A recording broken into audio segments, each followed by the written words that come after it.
I tell you, this may turn out to be the best trip of the season, the way these sets are coming in, but we need to keep pushing forward to keep this trip on schedule. So the next hand on deck, he has spent some time seining in southeast Alaska, gill-netting herring in Norton Sound, coming at us from Seattle, Washington, Philip Patten. Okay, 4 dismal ones. This is Man Overboard or Fishing for Davids. It's actually by my brother David Patten, who survived. November afternoons in the Bering Sea. So close. Come on, quiet it down. Shush! November afternoons in the Bering Sea, so close to the Arctic Circle, are dark.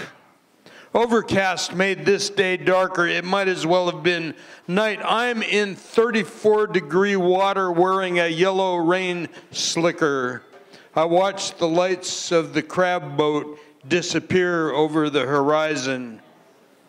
The crew had been out on deck getting the pots baited, untied, doors closed, and buoys and line coiled on top when I noticed that someone, probably the guy who was only hired because he was the skipper's nephew, had left a tangle in a 25-fathom coil of line.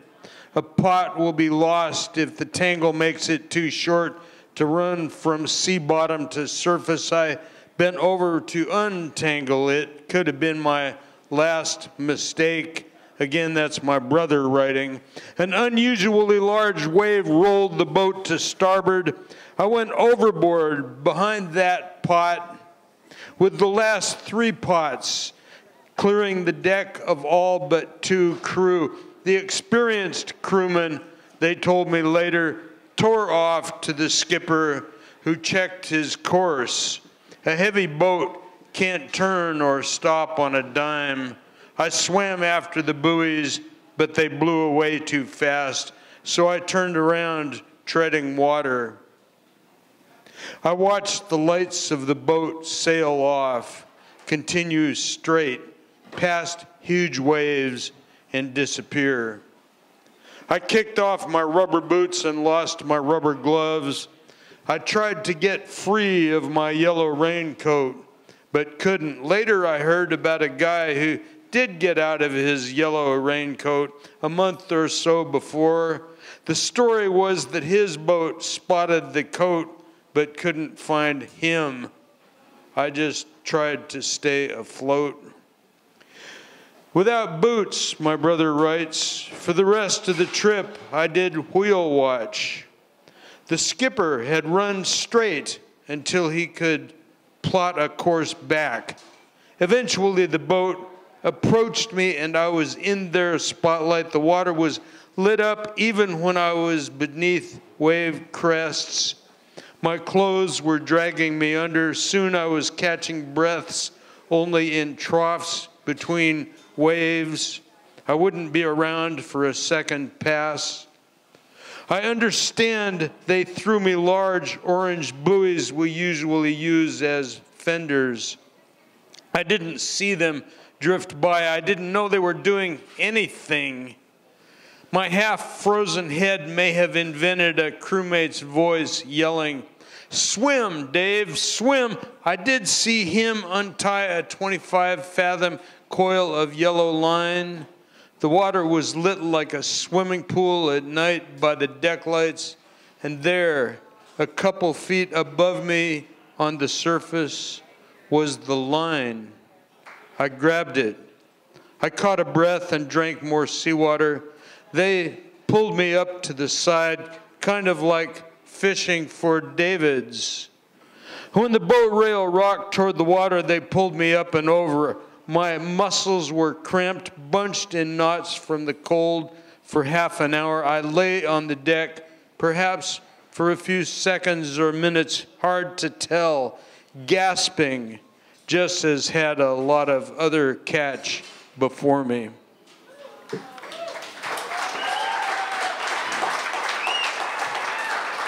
Okay. Second dismal one. All things are at their most beautiful as they leap from the ocean or return, an epitaph to the cross sound.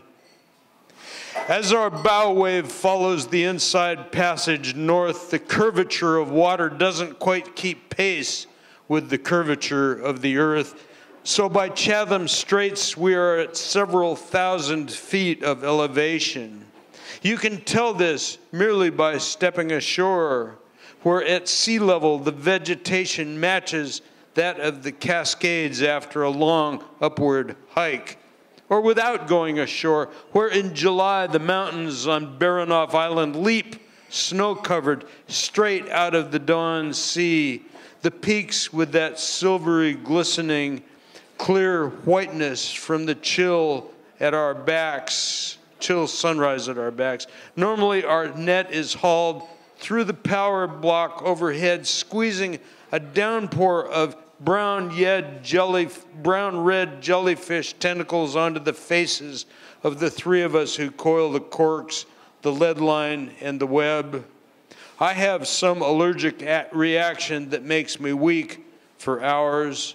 But that morning, when our net hauls up, it drips with crystal clear, tiny chandelier teardrop jellyfish refracting morning sun. It may be that we have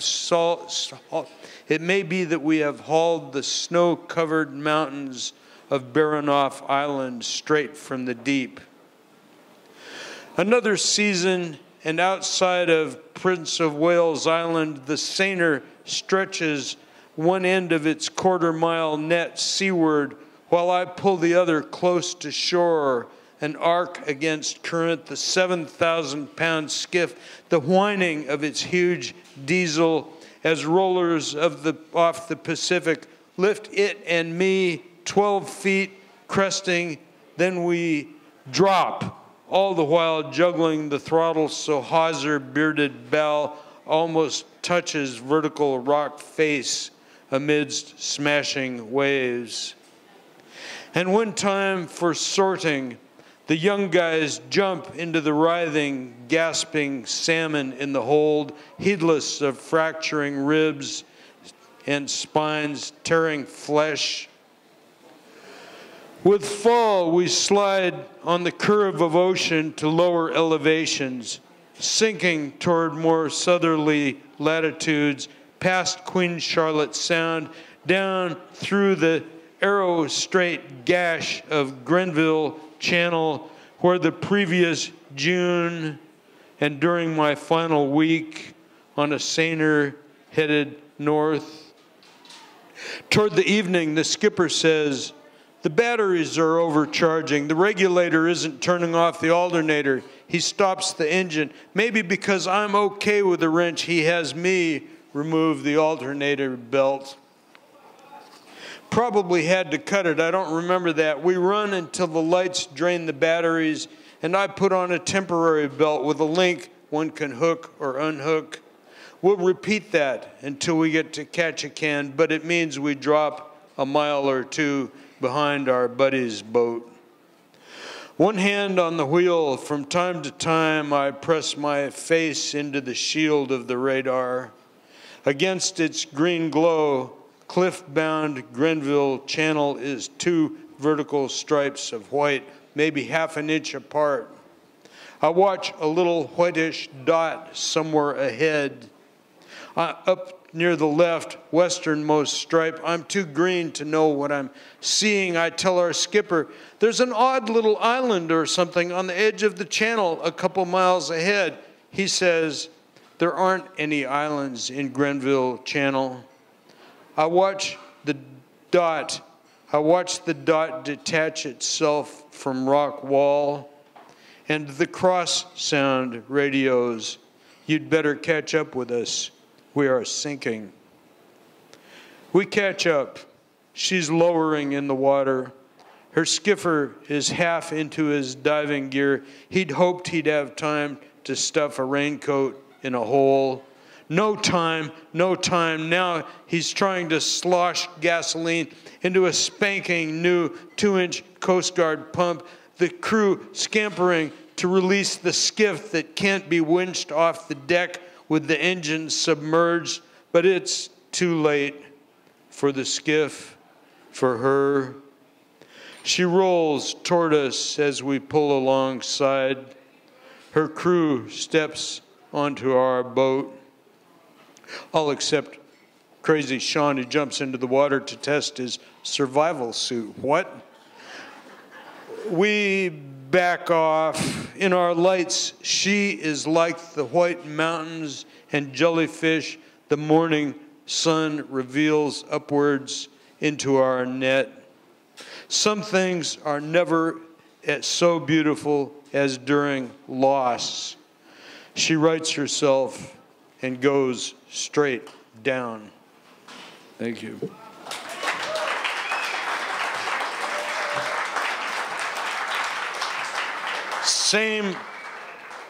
About the same boat, sort of. Things which don't float. I live on a beach in West Seattle. A plank drifts just off my beach, has for a week. Fishing boat white, inner surface striped with the marks of ribs. 20 feet long, bowed with the fair curve of hull, twisted from near vertical amidships to overhang of bow. For a while, I imagined I would find it beached at low tide, would read a familiar name in the tops of letters near one end. I imagined an old friend had returned, drifted 900 miles south. So much does return to any of our shores. I imagined strapping it to my truck, returning it to its skipper.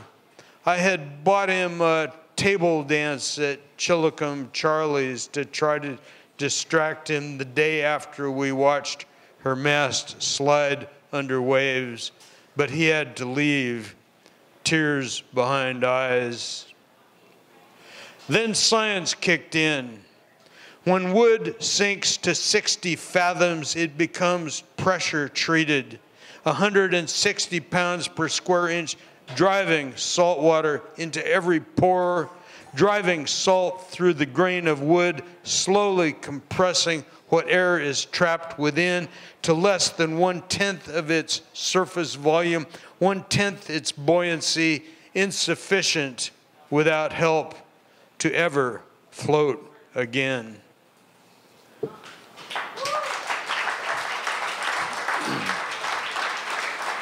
And one more closing up. All except one, or sometimes a confluence. It's been 30 years, so I've forgotten a lot. I don't remember the name of the boat. Well, that's a fib. But I do remember the post-accident analysis, and I remember the name of the kid who died. I still have a visual of their boat, one of the narrowest and smallest in the fleet. After the opening, we are all running south, Chatham Straits, dirty weather, dirty enough so the rest of us old wooden seiners, and even some of the bigger plastic and steel and aluminum seiners, towed our skiff. She'd winched hers, 7,000 pounds of aluminum and its huge diesel up on deck atop the net, standard practice in good weather, but in this, making that narrow boat top-heavy, precarious, about like standing up in a canoe. Sometimes it takes a confluence of problems, a battery box, just 2x4s nailed together. So when she flopped over, the batteries fell out and killed the radio. No handheld, no flashers on survival suits, not even a flashlight in a Ziploc baggie, inebriation. Survival suits are kept in an open-topped web basket so they don't go down if the boat does. Not so good in a flop over. Survival suits drifting all over the place. Lee, the cook, seasick. They say, there goes yours. He swims for it, but it's an orange buoy. He spends his last partial night on a hatch cover. We were one of the boats that passed them in the night. Back in Petersburg, they, all but one, said they could hear guys talking on passing decks. We couldn't hear them yelling over the roar of our diesels. I was at the wheel at 7 in the morning with the skipper when the radio crackled from one of the boats. Further back, we have survivors in the water, all except one. Thank you.